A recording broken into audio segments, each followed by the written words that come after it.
Hello everyone, and welcome back to another video. In this video, we will discuss one of the most important topics in object relations theory, which is also one of the most difficult ones, and that is Winnicott's theory of self. If you're new here, I highly encourage you to watch my previous videos on what is psychoanalysis and what is object relations theory before watching this one. If you're already familiar with those topics, then let's begin. The channel is Chronicles of Legends, where we bring legends alive. This series is dedicated to the psychoanalytic and object relations concepts that have stood the test of time and are still relevant today. And there is no better place to start than with Winnicott's theory of self. Donald Winnicott was a British pediatrician and psychoanalyst who is considered to be one of the founders of object relations theory.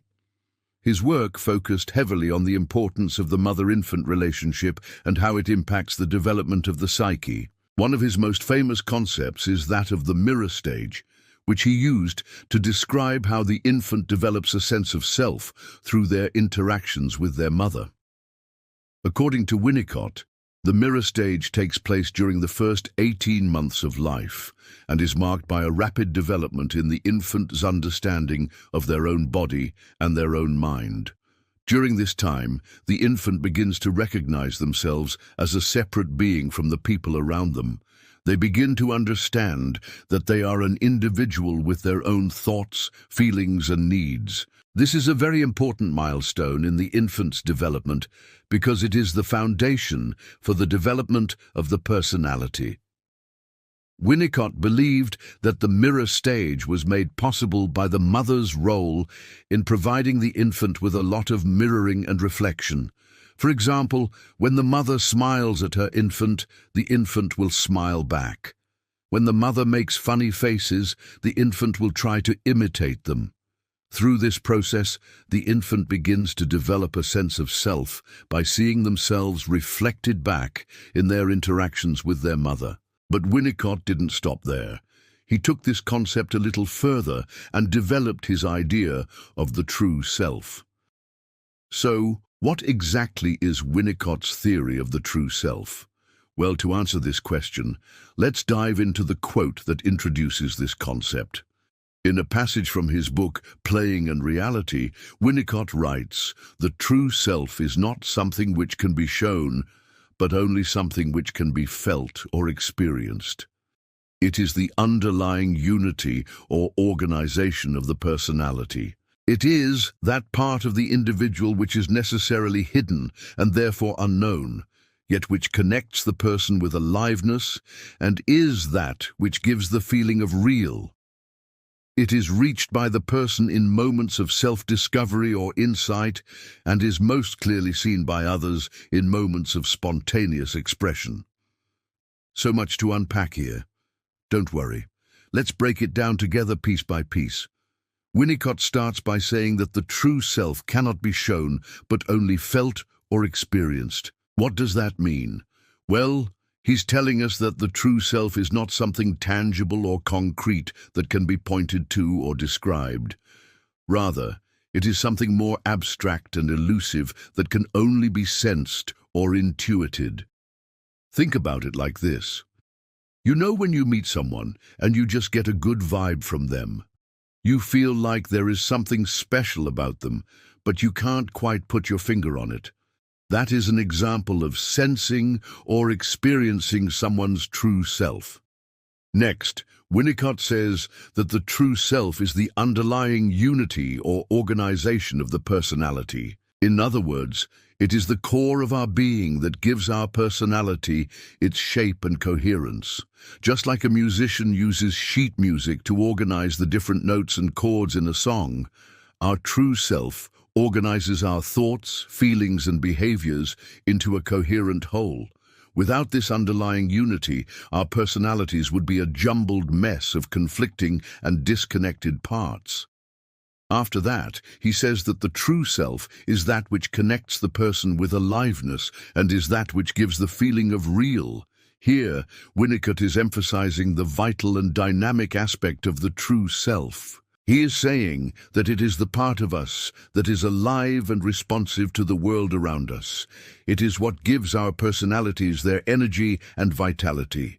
Furthermore, he suggests that the true self is what gives us a sense of authenticity and reality. It is the part of us that allows us to feel connected to ourselves and to the world around us. Without this connection, we would feel alienated from both ourselves and the world.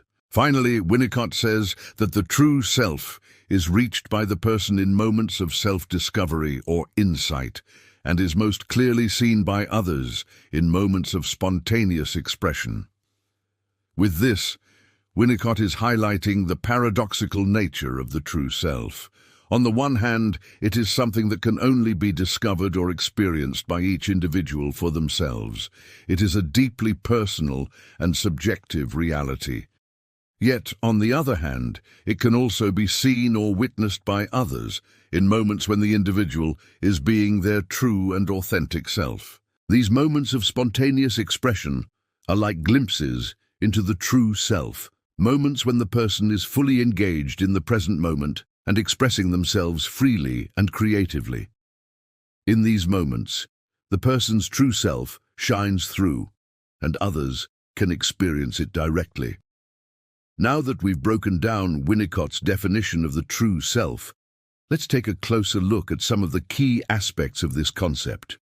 First, we can see that the true self is deeply connected to the idea of aliveness. To be truly alive, according to Winnicott, means to be in touch with our true selves. When we are in touch with our true selves, we feel energized and enthusiastic about life. We are able to engage with the world around us in a meaningful way and to express ourselves freely and creatively. However, when we are disconnected from our true selves, we can feel numb, apathetic, and even depressed. We lose our sense of purpose and direction in life, and we become like robots going through the motions without any real feeling or passion. Another important aspect of Winnicott's theory of the true self is the idea that it is something that must be found or created rather than something that can be taught or imposed from the outside. Each individual must find their own true self through their own experiences and insights. No one else can do it for them. This is why Winnicott describes the true self as something that is both hidden and unknown. It is hidden because it is part of ourselves that we are not consciously aware of, and it is unknown because it is something that each person must discover for themselves. However, once we have found or realized our true selves, we are able to experience a deep sense of fulfillment and satisfaction.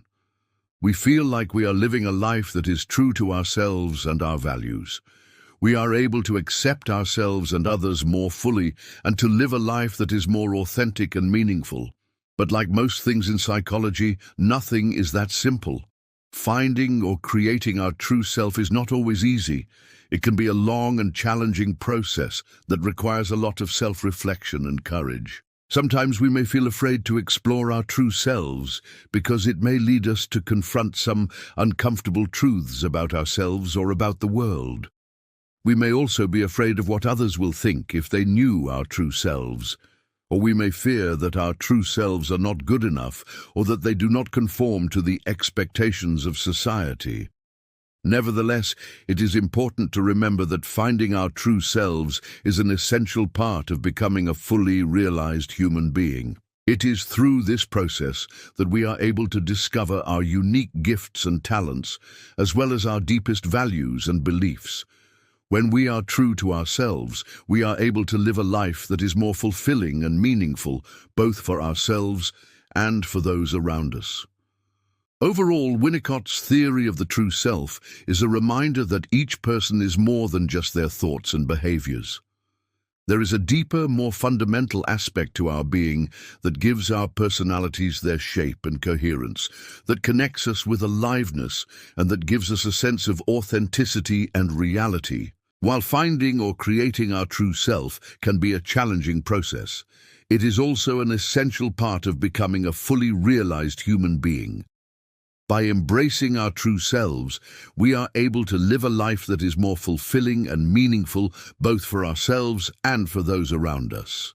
That's all for today. Let me know what you thought of this video in the comments below. If you liked it, please leave a thumbs up and share it with your friends. And don't forget to subscribe so you never miss out on future videos. Thanks for watching and see you next time.